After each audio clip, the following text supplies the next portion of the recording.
Hello, everyone. My name is Kelly Vanderlee, and I run the strategic analysis team at FireEye. And I'm Nalani Fraser. I'm a senior manager of advanced analysis as well as strategic analysis for FireEye Threat Intelligence. And we're here today to talk about Chinese cyber espionage activity. Now, conventional wisdom on Chinese cyber espionage activity is that it is characterized by high volume and IP theft. However, research that FireEye put out in 2016 documented a significant transition in Chinese cyber espionage activity characterized by a significant decline from 2014 to 2015. So what we wanted to do in this research was to look at what has happened since then. Is the transition period over? What are the new prevailing trends of Chinese cyber espionage? What we found is that the cyber espionage apparatus of 2019 is significantly different to that of 2013 or 2015. And we think that it is very important to track these changes and be aware of how they're playing out on the ground. Because if we're making plans, positioning our network defense, and writing policy to counter the adversary of yesterday, we will not be successful in doing that today. So we've observed changes in each of these areas, and we will go into them in more detail. But first, I would like to take a minute to look at some of the domestic context surrounding the shifts and the transitionary period in Chinese espionage activity. So domestically, in 2015, Chinese policymakers responded to the challenges of a growing and aging and urbanizing population, coupled with slowing economic growth, by adopting an agenda focused on innovation, perhaps best characterized in Made in China 2025. This plan sets out a framework for increasingly moving the economy towards higher value-added goods, focusing on efficiency and quality. It encourages Chinese producers to reduce the amount of foreign components in their final products, as well as take up larger portions of domestic and international market share. We think that the Belt and Road Initiative, another economic policy, is designed to support Made in China 2025 by better connecting China to world trade networks. Taking a little bit closer look at the Belt and Road Initiative, of course, this is a massive, ambitious transportation and infrastructure development project building sea and land trade routes from Asia to the Arctic to Europe to the Middle East and Africa. It involves the refurbishing or building of roads, railroads, pipelines, ports, shipping lanes. It's a big project. And it is also seen by Xi Jinping as a signature project to not only bolster China's economic future, but also increase its political influence abroad, as well as create more opportunities for Chinese society to interact with world societies, accruing a soft power benefit. In addition to the transportation-related infrastructure investments, we also see a telecommunications component to this plan because global commerce exists on the internet. So there are telecommunications networks and 5G that are being rolled out in support of this. We also see financial institutions being established to lend to support these construction projects. We also see, as I mentioned, pipelines, energy generation and transmission facilities being built related to this plan.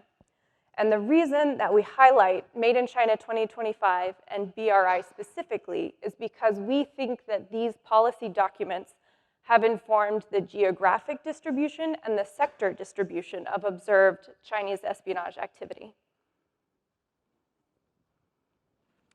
So another thing that has been influencing the Chinese espionage activity that we see today are the Chinese military reforms that have taken place. So since 2012, since Xi Jinping took power, he implemented a number of reforms aimed at innovation and improving China's military. Now, in 2014, he started initial discussions really trying to figure out how to remove these stovepipes within the military and centralize operations across the board. We didn't see, though, official announcements of these changes into late 2015. So in late 2015, there was the announcement of the new military reforms at a Beijing parade. And then in December 2015, there was the announcement of the Strategic Support Force, or SSF. Now, the SSF is responsible for integrating China's space, cyberspace, and electromagnetic capabilities. Now, don't ask us about that last one, because I can't tell you, but we can tell you that the SSF would be the center for any information warfare plans going forward. Throughout 2016 through 2017, there were additional reforms that were happening in the background. So there was the establishment of the Chinese Military Commission, as well as additional streamlining of the PLA. So the Central Military Commission is composed of the Strategic Support Force, which has two departments. One is the Space Department. The second is the Network Systems Department. Now, we believe the Network Systems Department is what houses what used to be the three PLA, as well as their technical reconnaissance bureaus. If you're not familiar with the former PLA was composed of the General Staff's Department, Third Department. It had 12 operational bureaus. Each had their own distinct mission. Now, here are two examples of units that we associated with the former PLA. APT-1, which you may be familiar with. We released a pretty big report on APT-1 in 2013. Now, this group was responsible for conducting hundreds of operations across disparate industries, responsible for multiple IP theft across organizations. APT-2, that's another group that was previously associated with the 12th Bureau, or Unit 61486. They were responsible for satellite communications as well as space-related surveillance. Now, we haven't seen confirmed activity from either of these groups since the reorganization, and we believe that the changes in the military status has affected it. Now, the technical reconnaissance bureaus. Under the former PLA, each military unit had their own technical reconnaissance bureau, and they were responsible for cyber espionage as well as signals intelligence. Now, it's unclear how the TRBs have been incorporated into the SSF, but we have some indications that they may have been transferred into the new structure. And this is why we think this. So one, we have a group that's called Nikon Team, and we suspect Nikon Team was associated with Unit 78020. And this group was primarily targeting government and military organizations in Asian-based countries. Now, in 2016, this was post-reorg, they were targeting Asian-based countries again, using lures specifically related to an Asian conference in Laos that year. Another example is Tanto Team. Now, Tanto Team is possibly Unit 65017. We believe they're associated with the Shenyang Region Technical Reconnaissance Bureau, and they have predominantly targeted organizations in South Korea, Russia, as well as Japan. Now, we observed a couple instances where they're using infrastructure that was previously associated with Tanto Team, as well as malware that was previously associated with that group. In early 2016, we saw them targeting South Korea. In mid-2017, Russia. Then, in 2018, South Korea again. Now, what does this mean? We believe that the continued observance of similar targeting as well as mission space means that this mission is continuing, and we can expect to see similar activity in the mid to long term. And there's the Ministry of State Security. You may be familiar with the Ministry of State Security. It's been in the news quite frequently. They were responsible for counterintelligence, as well as non-military intelligence, political, as well as diplomatic security.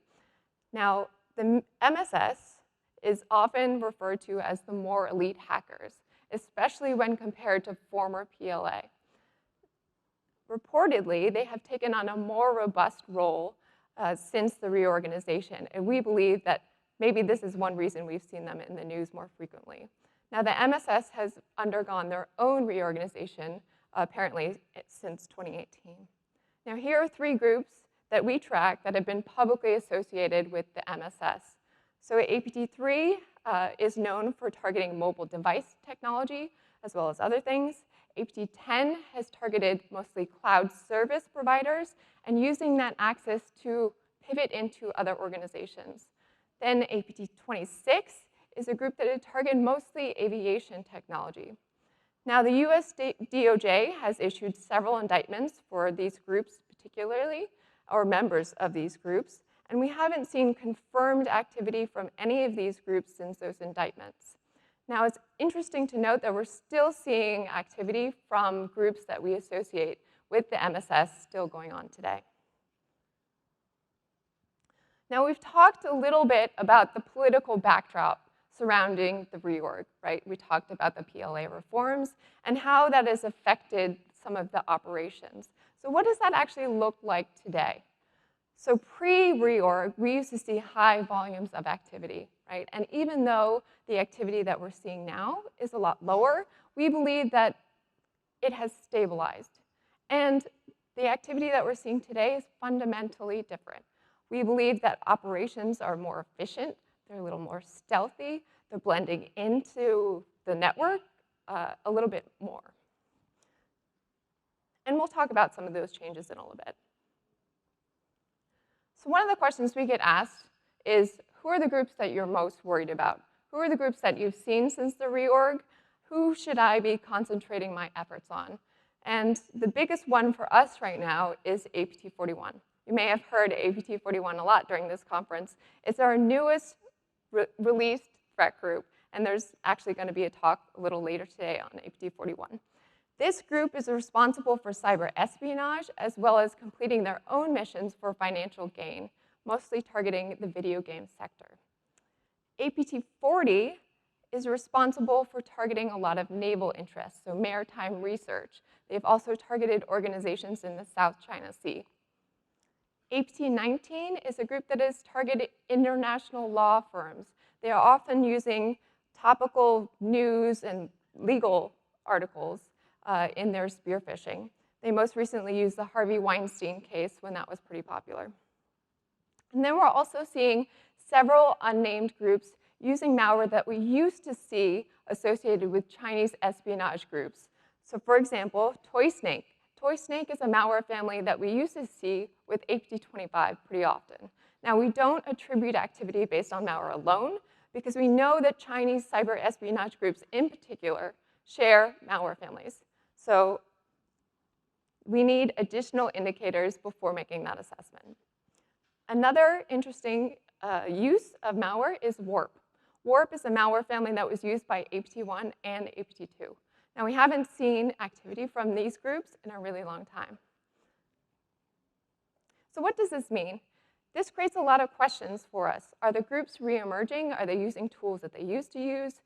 Are they sharing tools with maybe the new infrastructure? And how does this all fit in to the new structure of the SSF? Those are all questions that we're really still trying to answer.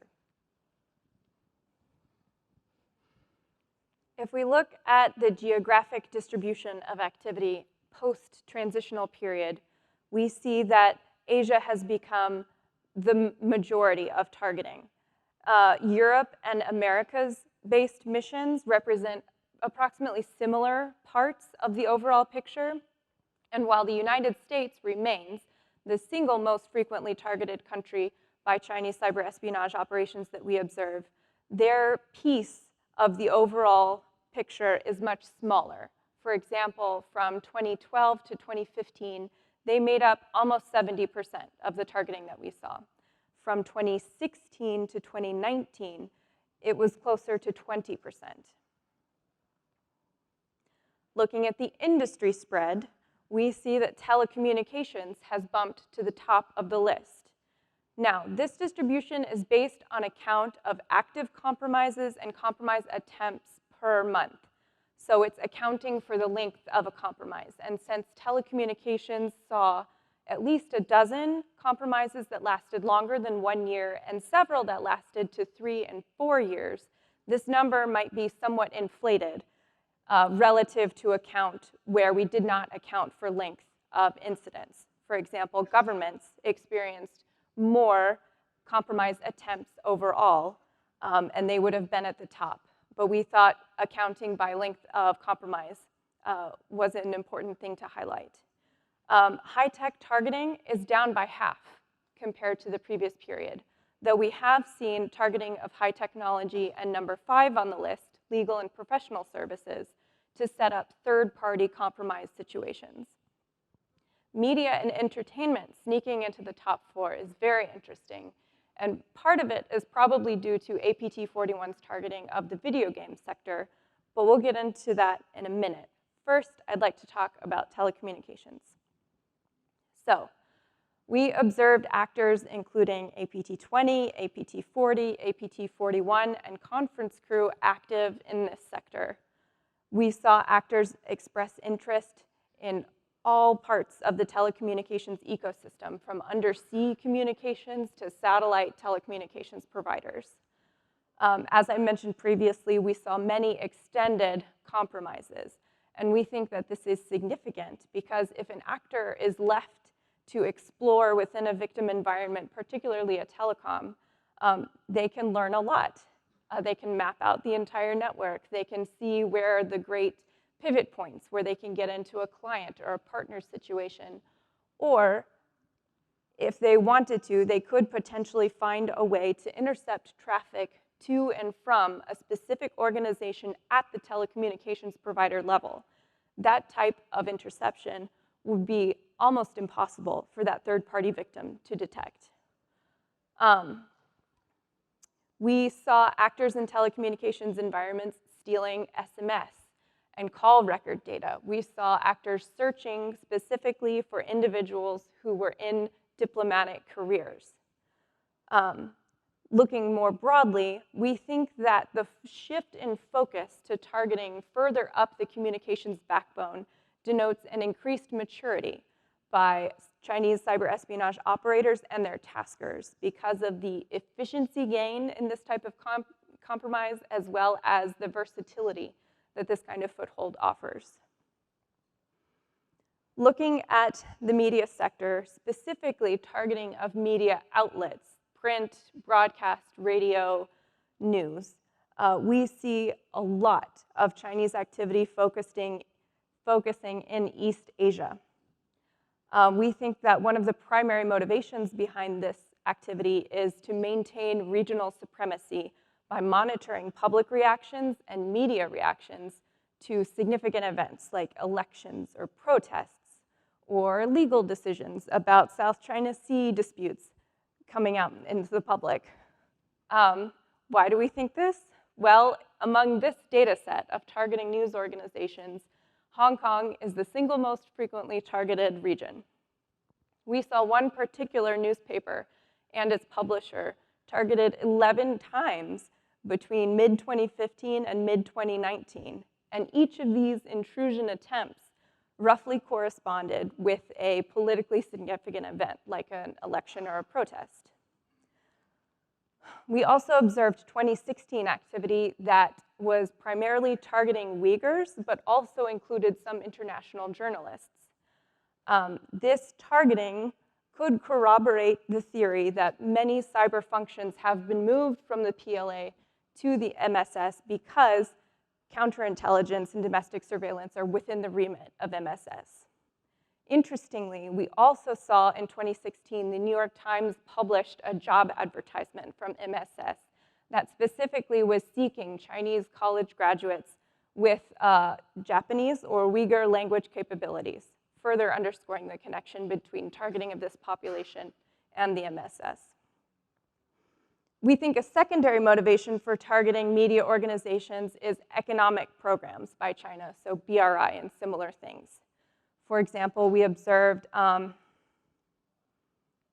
in March 2018, if I'm remembering correctly, a duobeam campaign that FireEye devices detected and blocked that would have deployed this malware duobeam onto the networks of construction, transportation, and media sector entities.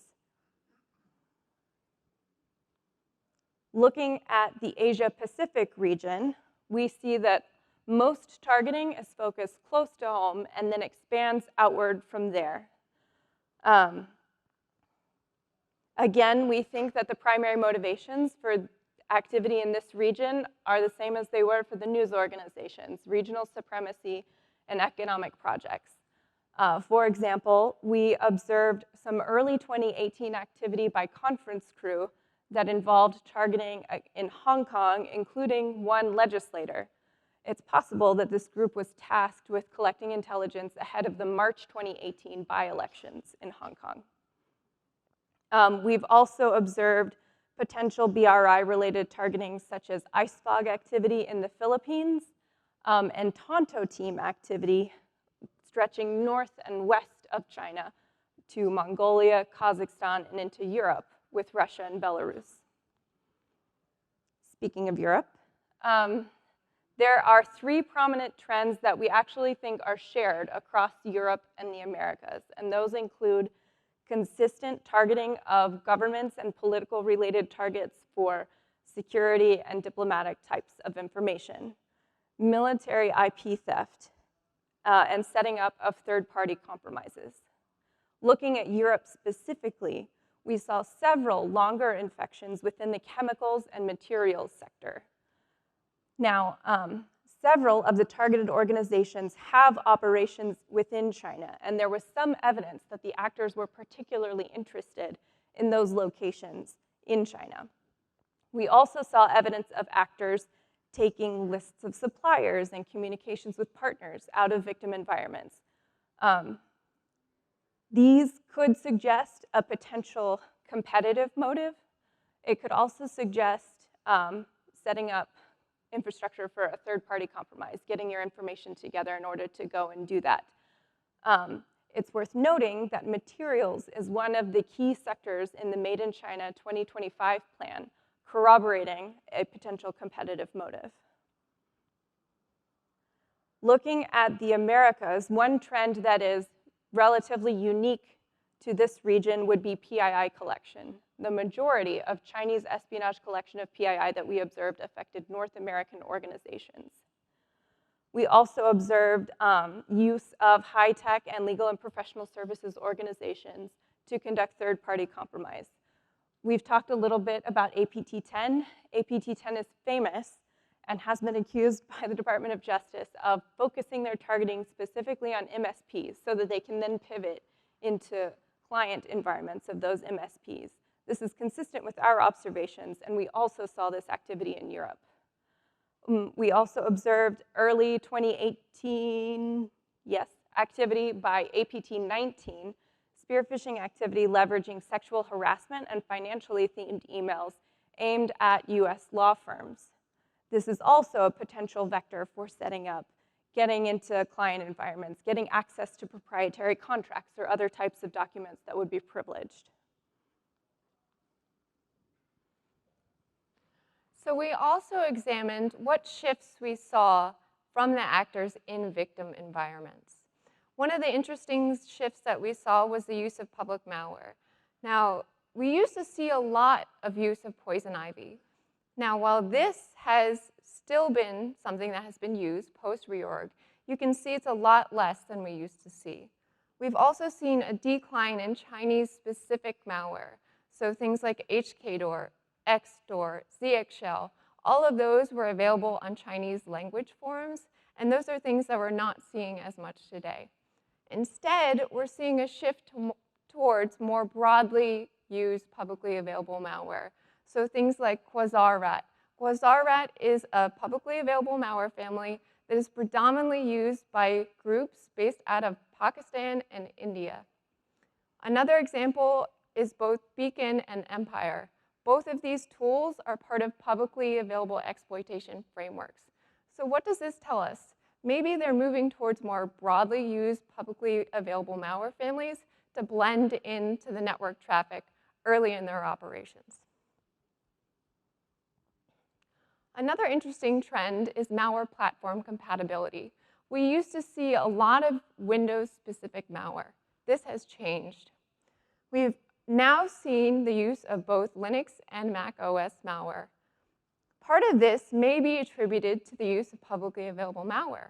So we have seen publicly available malware that has variants already of Mac and Linux and Windows.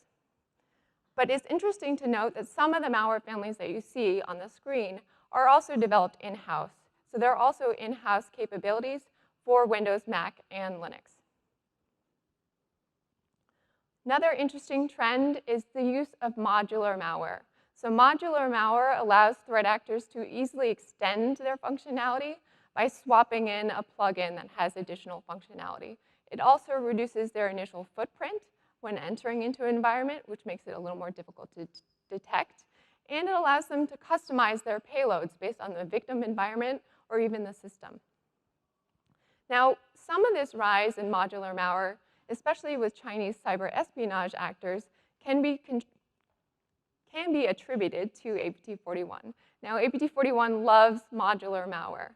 During their supply chain incidents in particular, they have used a family called poisonplug.shadow. And we've also seen the use of poisonplug and crosswalk, which are modular families used by APT41. In terms of other groups that have been using modular malware, that has remained pretty consistent. So we've seen APT10 use modular malware both before and after the reorg. And we also saw an unnamed cluster that we have predominantly seen targeting dissidents in Southeast Asia. So this group has targeted mostly organizations in Hong Kong and Taiwan, usually ahead of political events. Another interesting thing is malware that is executed in memory. This is sometimes called fileless persistence, but basically it's malware that executes in memory, it doesn't touch the disk.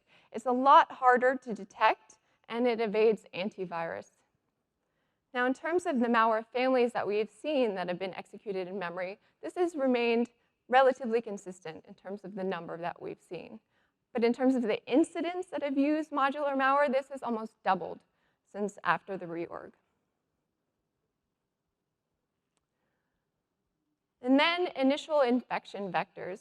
So spear phishing remains the most commonly seen infection vector by Chinese cyber espionage actors. More interesting, though, is the decrease in O-days used by these actors. So we used to see Chinese actors using multiple O-days, right? I think between 2011 and 2015, we observed at least 13 O-days used by Chinese cyber espionage operators. This has decreased to almost 0 post-reorg.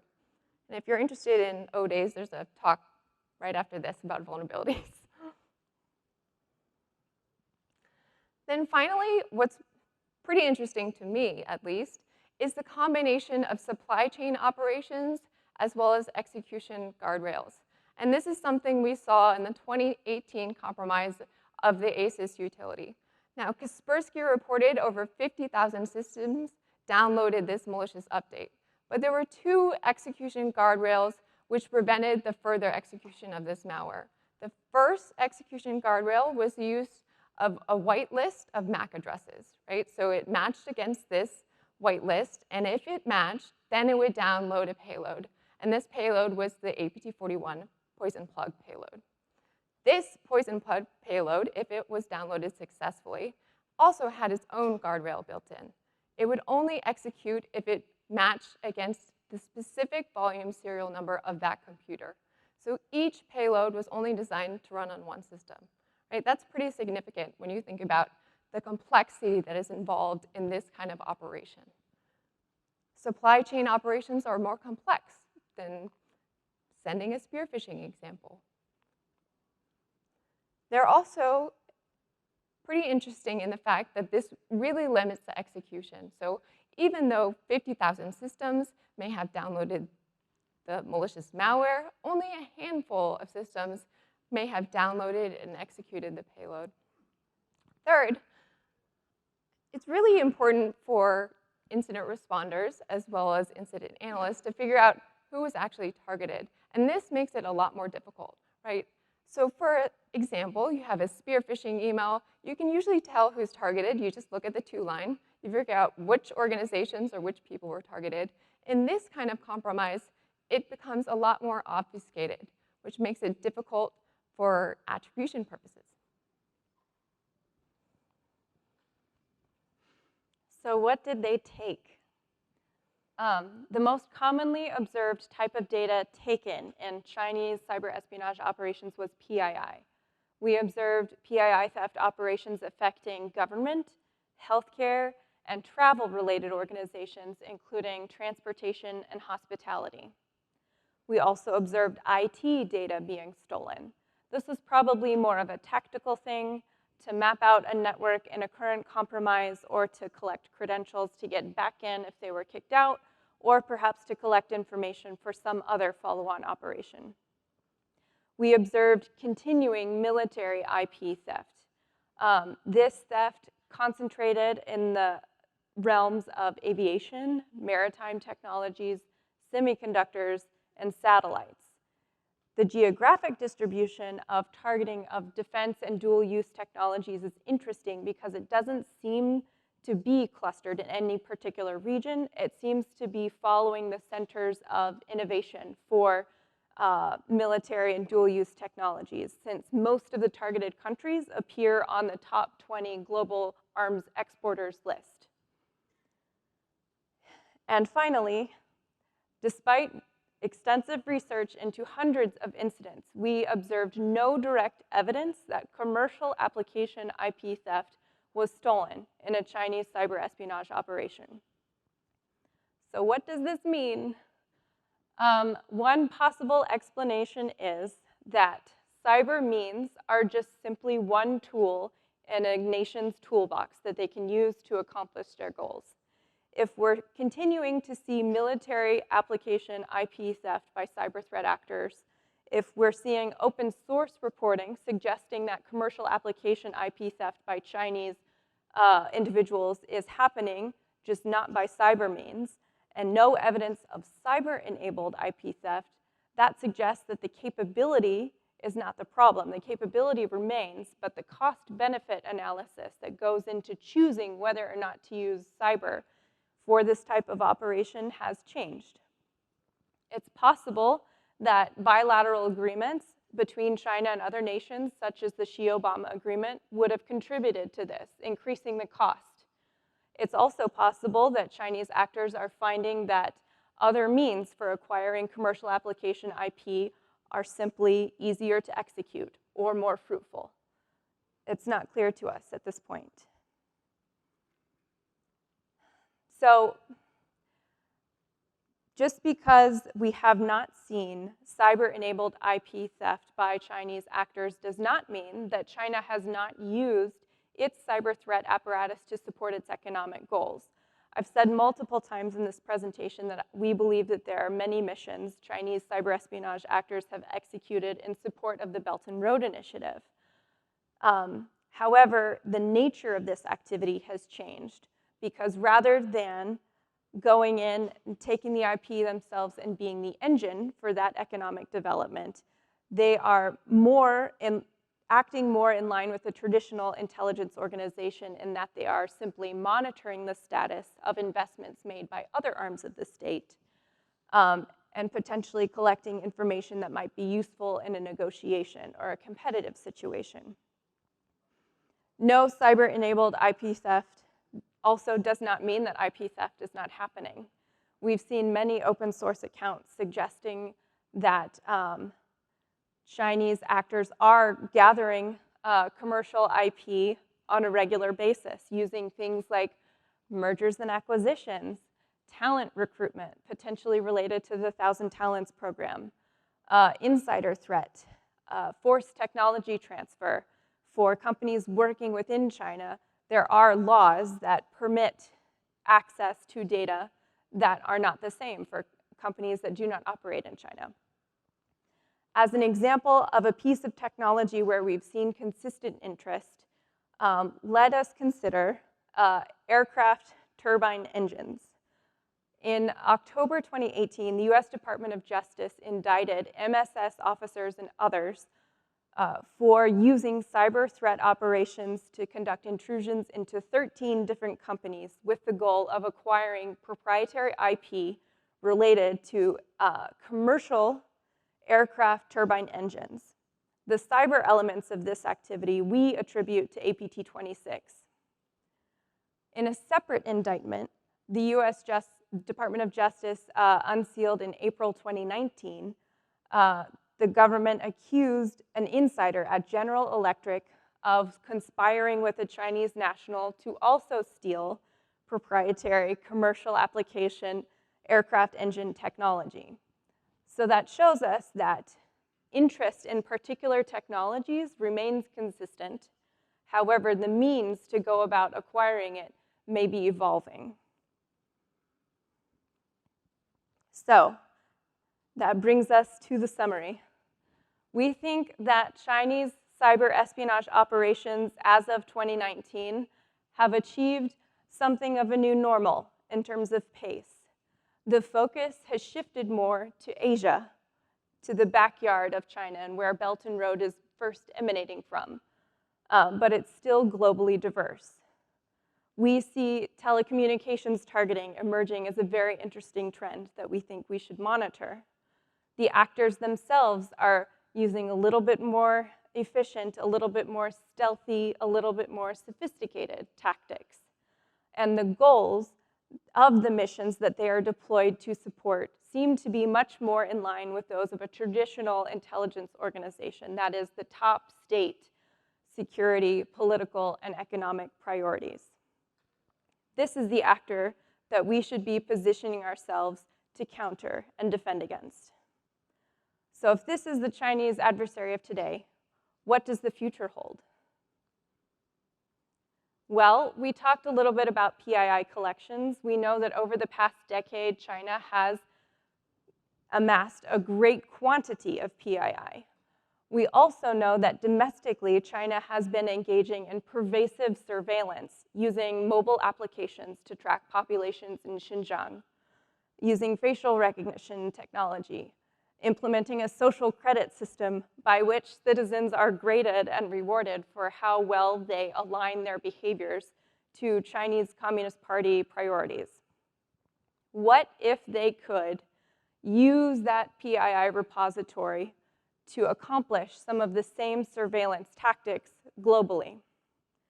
Well, we think that some investments that are being made by China in technologies such as quantum computing, data science, machine learning, and 5G could facilitate just such a future. So if we're thinking about what to plan for future engagements with this adversary, this is the kind of thing that we are thinking about. Are there any questions?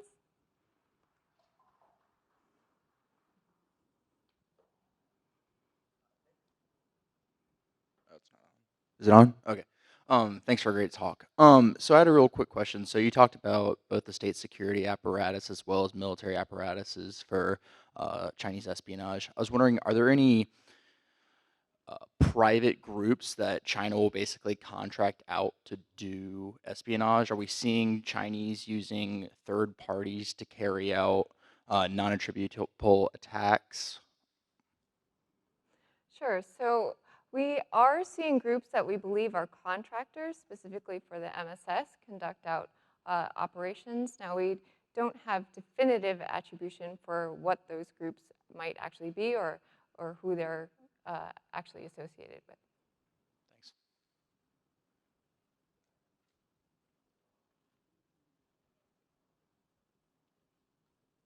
All right. Thank you, guys.